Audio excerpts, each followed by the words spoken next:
ایک چھوٹے سے شہر میں علی نام کا ایک شرارتی مگر باصلاحیت لڑکا رہتا تھا۔ علی کو کرکٹ کھیلنے کا بے حد شوق تھا۔ وہ روزانہ اپنے دوستوں کے ساتھ گلی میں کرکٹ کھیلتا اور خود کو ایک بڑا کھلاڑی سمجھتا تھا۔ ایک دن شہر میں بچوں کا کرکٹ ٹورنامنٹ منعقد ہوا۔ علی نے فوراً اپنی ٹیم بنائی اور اس کا کپتان بن گیا۔ پہلے میچ میں علی کی ٹیم کو ایک مضبوط ٹیم کے خلاف کھیلنا تھا۔ شروع میں علی کی ٹیم گھبرا گئی اور جلدی جلدی وکٹیں گرنے لگیں۔ اب سب کی نظریں علی پر تھیں۔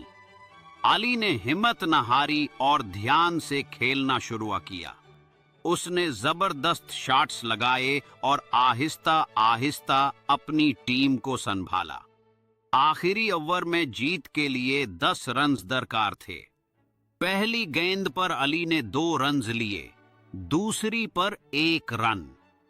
تیسری گیند پر اس نے ایک زبردست چوکا مارا۔